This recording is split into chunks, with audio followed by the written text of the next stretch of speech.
this channel, we're not only Premier League fans, we're multi-legal. Is that a word? I don't think it is, but it means we watch more than one league, which is why we are going to be playing Champions League Fantasy Football.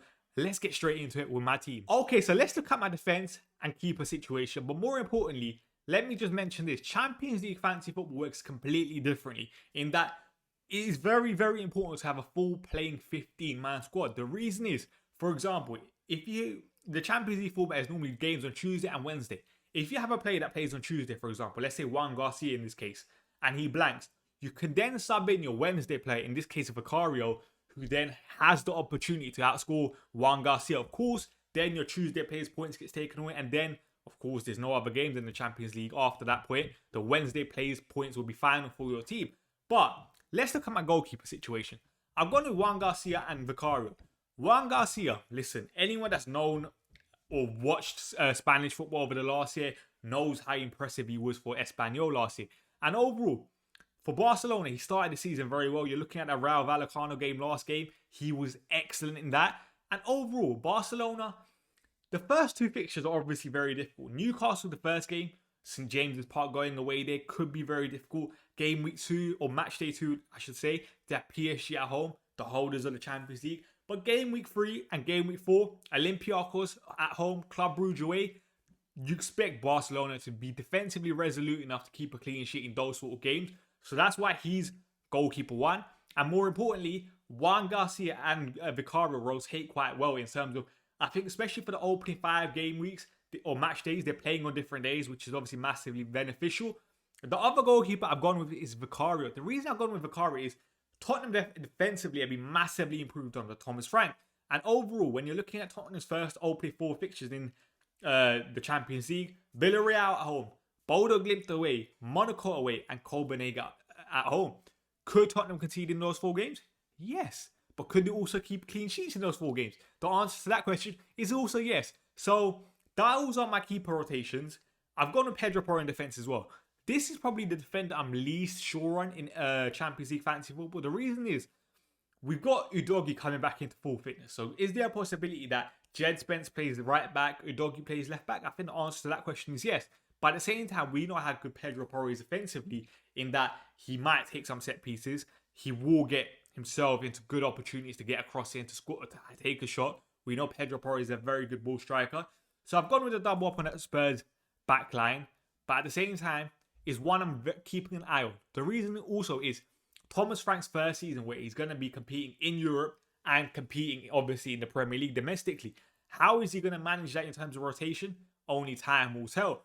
The next man is Hakimi. I think if anyone's played Champions League Fantasy Football, especially last year, knows how impactful Hakimi was. Going forward, we know, listen, he's almost like Cucurella in normal fantasy football in that he's playing right back, but he's not playing there. I feel like PSG's in possession, let's say set up, it is crazy in terms of the midfielders are almost 6s, 8s and 10s. Hakimi at times you'll find him playing up front. So that's why I've gone with Hakimi. But I would say this, PSG probably have one of the toughest Champions League runs. The first 4 games is also Atalanta at home, Barcelona away, Leverkusen away, Bayern Munich at home. It's not an easy start for PSG and Hakimi, but I've still gone with him just because of the attacking potential he has. The next man is Gabriel. Listen, I almost feel like Arsenal defenders are fixture proof, and I feel like Gabriel is a prime example of that. I would rather spend the extra 0.5 million going Gabriel over a Timber just because of the assurance of minutes. We know Gabriel is going to start most games. Could Ben White come in for that odd game for a Timber? I think the answer to that question is yes. Arsenal's opening fixtures in the Champions League are also very good. Atletico Bilbao, Olympiacos at home, Atletico Madrid in game week 3. That's a difficult game. But in game week 4, they have Slavia Prague. So the opening set of fixtures are nice. And the man next to him is Denzel Dumfries. I think if you're looking at the Champions League fixtures, Inter Milan arguably have some of the best run in the Champions League. Also, we know Denzel Dumfries is brilliant at attacking space, brilliant at crashing the box.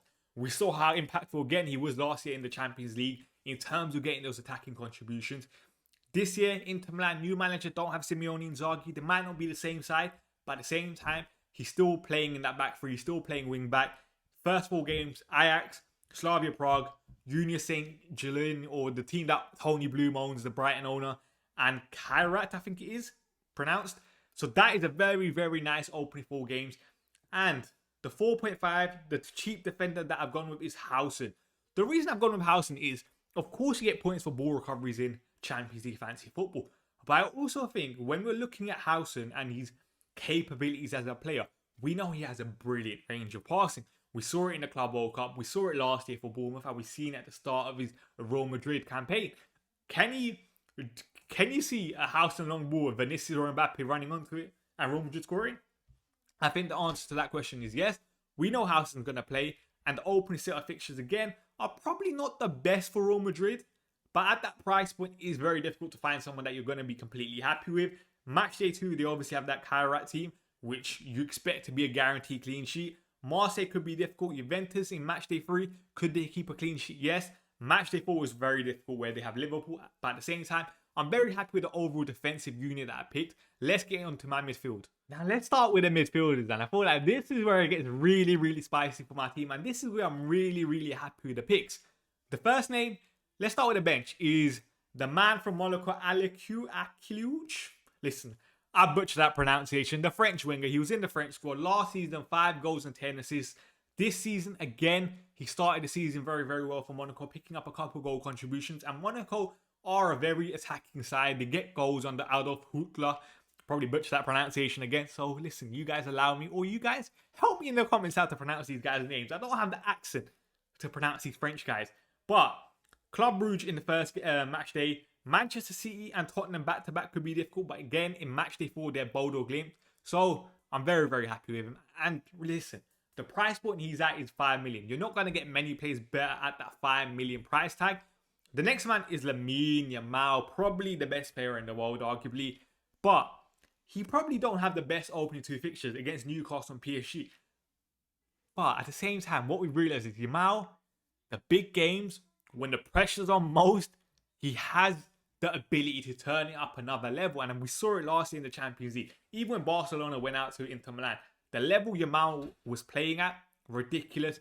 This season again, he's continued the same level of form. Ridiculous player.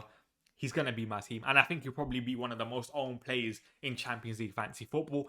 The next man is Michael Elise. And this is someone that I'm very, very happy picking. Because I feel like when he's almost been like, I say overlooked since he's gone Bayern. The level Elise is playing at, by the way, is ridiculous. And I own him in Bundesliga Fantasy Football, by the way. Top 3K in the world currently in that. If you guys want to see Bundesliga Fantasy content, let me know. Because I love playing that as well. I'm a fancy football nerd. But Elise, brilliant, brilliant pick. We know Bayern Munich are one of the better offensive sides in the Champions League. We know that they can hit any single team for like 6 or 7 realistically under Vincent Kompany. Matchday 2, they have Paphos. Listen, you expect Bayern to hit 5, 6, 7 against them. Matchday 3, they have Club Brugge. Of course, the opening day fixture is Chelsea, but it's Chelsea at home. Could you see Bayern Munich scoring a couple goals? I think the answer to that question is yes. So I've gone with him. And he's at a very, very good price point at 8 million.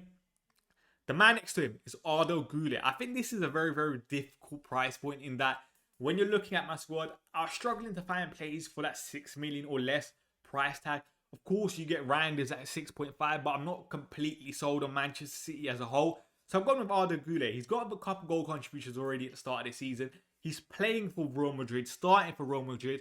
Of course, he might get that early sub around the 80th minute, 70th minute. That is a possibility. But I think overall, we know the quality Güler has on the football pitch. He's playing for probably one of the favourites in the Champions League in Real Madrid, because they always are. Because we know, listen, Real Madrid can be bad and they still can win the Champions League. They're the only club in the world that can do that. So I've gone with Güler. And I've also gone with Vinicius. I feel like with Vinicius, I'm going to discuss it with the forward category, because then you'll understand my thinking behind that pick. So let's get on to my forwards. So the reason I wanted to leave Vinicius for the forward area was just to really understand the dilemmas that I had when picking this team. Initially, I had a draft which consisted of Salah instead of Vinicius, but that had meant that instead of Haaland, I had Mbappe just for that Real Madrid coverage, and instead of Martinez, I'd gone with Thuram. The reason I've leaned towards this three in Haaland, Lautaro Martinez, and Vinicius is because now I have that Real Madrid cover in Vinicius, which I would have had with Mbappe. I think Mbappe is a better asset, but Vinicius comes in that 9.5 price tag, which is very nice. And at the same time, we know Vinicius is level in the Champions League. Last season, let's say Real Madrid were poor, he still managed to get 8 goals in the Champions League, I think it is. So Vinicius, I'm very, very happy with picking. Of course, The disadvantage is Mbappe is obviously on penalties, but could Vinicius outscore Mbappe in the Champions League? I think that's a possibility. But it's more to do with, then I have the Man City coverage of Erling Haaland. I wanted a Man City attacker in there, or someone from Manchester City. I wasn't really convinced on Reinders as a Champions League asset. And we know Haaland can get himself a hat-trick in any single game. City's Champions League fixtures, opening day, Napoli. Listen, one thing I would say about Napoli is, of course, they're a very good side, but Conte's Champions League record is obviously not the best. So could that be a fixture that City could win? 100%. Monaco, Villarreal, Borussia Dortmund after that. Borussia Dortmund, his former club. Could Haaland go big in those 4 games? I think the answer is yes. Also, Haaland, Vinicius, Lautaro Martinez, Elise, Yamal, all good captaincy options depending on whoever they're playing. And the reason I really wanted to go with this 3 was I wanted to squeeze the extra 1.5 million to full Lautaro Martinez over Turan. The reason is, I think Lautaro Martinez, even last year in the Champions League, got over 8 to 9 goals. Also, Calahoglu is potentially, let's say, a rotation risk. Of course, he's going to be on the pitch more often than not for Inter Milan. But when he's not, who's going to take penalties? And that's probably going to be Lautaro Martinez. So that's why I've lent towards Lautaro Martinez, finding that extra 1.5 million to afford this set of 3. Of course, I think Salah is obviously a brilliant pick in Champions League football, which I would have had in the option 1. But at the same time, the only thing I would say with that is we still don't know how Liverpool are going to completely set up with the signing of Alexander Isak, how that's going to, let's say, have an effect on Salah's role. So that's why I've gone with this 3. Also, I've gone with Luis Suarez on the bench for Sporting. First fixture is Carras again. A brilliant fixture in Champions League to target. Also, the other day for Colombia, he scored 4 goals. Last season, his record in the league was very good. Of course, this year, he's a Gyökeres replacement at Sporting. He has got a couple goal contributions already at Sporting, which is obviously very good. He started the season well. So I'm very happy with how my overall 15-man squad looks. But listen, I want to know what your 15-man squad looks like. The players that you have, maybe players that I've missed. If you think I should have Mbappe, maybe squeeze up to 2, let's say, premium forward structure of Haaland and maybe a Harry Kane, or maybe obviously Kylian Mbappe, or maybe do you think I'm overlooking someone like Lewandowski? Let me know down below in the comments. Make sure you guys like the video, comment your thoughts on my team, subscribe to the channel, and you guys better be playing Champions League fantasy football.